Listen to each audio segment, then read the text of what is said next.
Salam sejahtera. Pada hari ini kami daripada Kumpulan 9 ingin membawa anda menerokai suatu isu yang hangat dibicarakan, iaitu isu penyebaran berita palsu. Kecanggihan rangkaian internet pada masa kini telah mewujudkan pelbagai media, terutama media sosial, di mana seseorang individu itu dapat menyampaikan maklumat sama ada sahih maupun palsu dengan segera. Di dalam video ini, anda akan melihat terdapat 2 kes penyebaran berita palsu yang pernah menggemparkan dunia.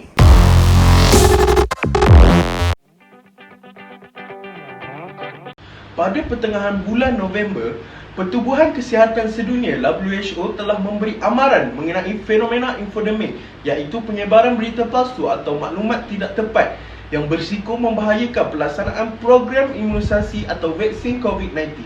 Sejak kebelakangan ini, berita palsu dan fake news berkaitan bahaya penggunaan vaksin COVID-19 semakin menjadi buah mulut dalam kalangan netizen di media sosial. Bahkan, ada sesetengah individu mengatakan bahawa vaksin COVID-19 juga dapat menyebabkan berlakunya pandemik kedua. Pada April yang lalu, Trump telah memikirkan mengenai kemungkinan untuk menggunakan pembasmi kuman di dalam badan bagi menyembuhkan penyakit COVID-19. Hal ini menyebabkan berlakunya salah faham antara pihak kesihatan dan juga pihak yang menyokong pendapat Trump. Dengan penyebaran infodemik yang berleluasa ini, pihak WHO semakin sukar untuk melaksanakan pembuatan vaksin yang kini sedang di dalam fasa percubaan. Pembasmi kuman yang digunakan di dalam badan boleh menyebabkan nyawa seseorang individu dalam bahaya dan boleh menyebabkan kematian. Hal ini juga boleh menyebabkan proses pelaksanaan vaksin terbantut. Sebenarnya, penyebaran berita yang tidak tepat merupakan salah satu perkara yang tidak beretika yang perlu dibendung kerana telah menyalahi etika komunikasi. Hal ini kerana penyebaran berita yang tidak tepat boleh tercetusnya suatu fitnah yang dapat menyebabkan keadaan menjadi lebih tegang dan keruh. Pada awal September 2014, seorang lelaki membuat laporan di Ibu Pejabat Polis Daerah Sadakan mendakwa ibu saudaranya telah menemui bangkai pesawat MS-370 di hutan Pulau Sabah. Dia juga dapat melihat rangka manusia yang masih memakai tali pinggang kereta di bahagian tempat duduk. Namun, Ketua Polis Negara memaklumkan bahawa tiada bangkai pesawat MS-370 ditemui di selatan Filipina. Berita palsu tersebut akan menimbulkan harapan palsu kepada mereka untuk menemui mayat ahli keluarganya.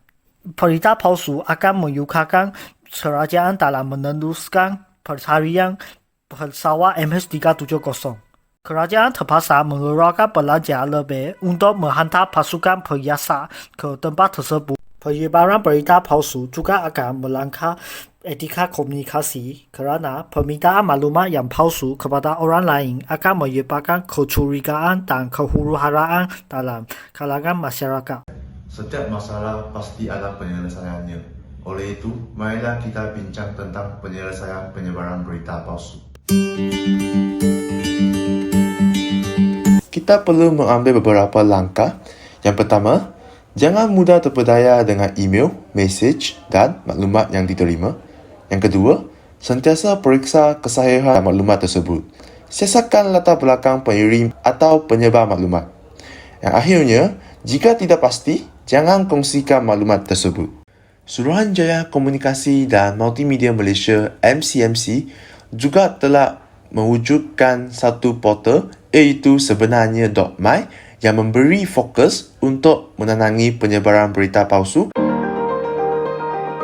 Setelah meneliti daripada pelbagai aspek, kita dapat menyimpulkan bahawa penyebaran berita palsu adalah salah satu kesalahan etika komunikasi.